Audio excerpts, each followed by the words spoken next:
This is NDTV, and you're watching Classics.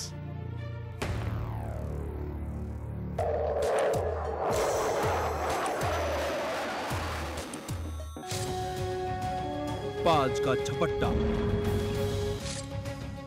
गिद्ध सी निगाहें, चीते की फुर्ती और शेर का हौसला, इन सब को मिलाकर बना एक फौलादी परिंदा जिसका ना कोई जोड़ है ना तोड़, तेजस।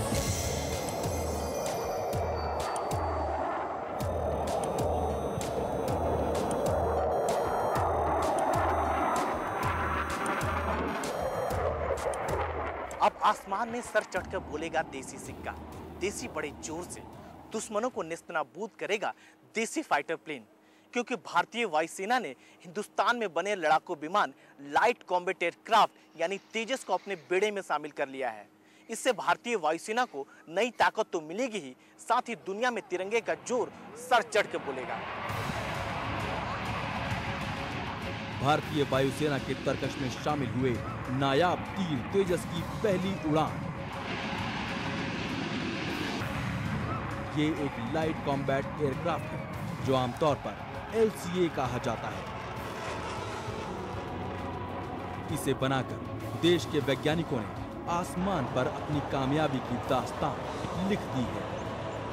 28 साल की कड़ी मेहनत और 25,000 करोड़ की लागत जब दहाड़ में तब्दील हुई तो दुनिया हैरान रह गई।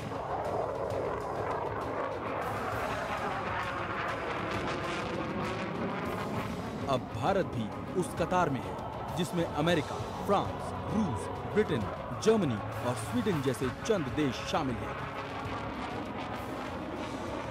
आवाज की गति से भी तेज रफ्तार का ये फौलादी परिंदा अपने डैने तले आग बरसाता है। इसकी R-73 मिसाइलें अपने ठिकाने को तलाश कर तबाह किए बिना नहीं मानती। दुनिया में सबसे आधुनिक देश जो बोलते हैं अमेरिका, फ्रांस, रशिया, स्वीडन, ये देख रहे इतना अच्छा एयरक्राफ्ट हिंदुस्तान ने कैसा बना। हमसे कुछ लिया नहीं क्या? हाँ, उसका जो कंट्रोल सिस्टम है, उसका जो एरोडायनामिक्स है, हमने नहीं बताया, फिर भी कैसा बना है। तेजस का ये तेज एरो इंडिया में भी दिखा, जहां दुनिया भर से आए बेहतरीन लड़ाकू विमानों से उसका मुकाबला हुआ, लेकिन काबिलियत किसी से भी कम नहीं दिखी।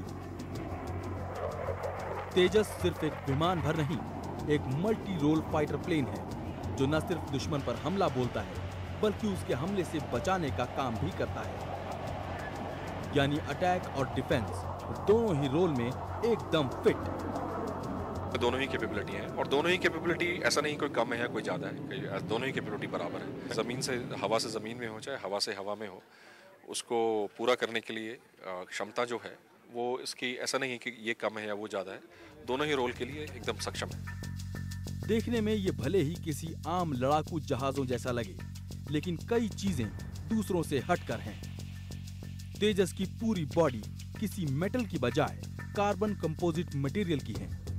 वजन में करीब आधा और फौलाद से भी मजबूत अपने देश में बना शानदार digital flying control system pilot को शानदार नियंत्रण देता है।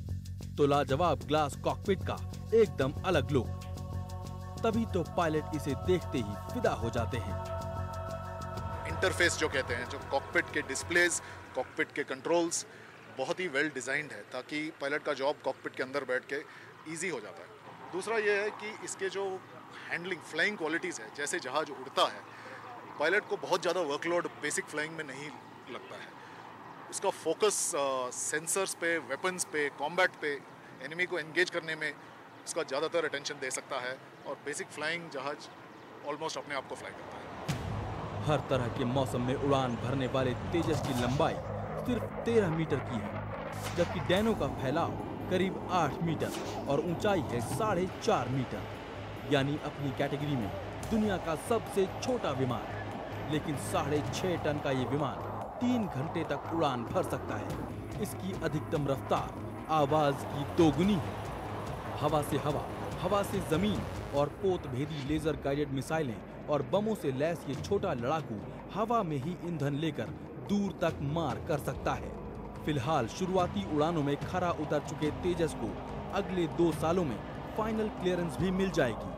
पूत के पांव पालने में देख खरीदारों की दिलचस्पी भी बढ़ गई है। एक एयरफोर्स फाइटर बना रहे, नेवी फाइटर बना रहे, एयरफोर्स ट्रेनर बना रहे, नेवी ट्रेनर बना रहे, 4 तरीके के बना रहे। तो हमको ये लग रहा है कि इसमें एक्सपोर्ट का शायद हमको ऑर्डर मिलने वाला है, क्योंकि कास्ट को देख के, परफॉर्मेंस को देख के, वेट को देख के, इसका कैपेबिलिटी देख के कोई भी उसको खरीद सकता है। HAL में बना ये लड़ाकू विमान कमाल का है। ये पुराने पड़ चुके MiG-21 की जगह तो लेगा ही, साथ ही नेवी के सी हैरियर को भी पीछे छोड़ देगा। वायुसेना का नया तेजस 4 से 5 दशक पुराने MiG-21 जहाजों की जगह लेगा, जो उड़न ताबूत के नाम से बदनाम हो चुके हैं। जरूरत 40 साल पुराने इन हैरियर्स को भी बदलने की है, जो एक एक कर जमीन पकड़ रहे हैं। एक जमाने में 20 विमानों का बेड़ा हुआ करता था, पर अब गिनती के 6-7 ही बचे हैं। लेकिन सेना की ये कंगाली खत्म होने को है, इस उम्मीद के साथ कि तेजस उनकी जगह ले लेगा। पर एक सवाल ये भी है कि क्या डिमांड को देखते हुए हिंदुस्तान एरोनॉटिक्स लिमिटेड इतनी सप्लाई कर पाएगा?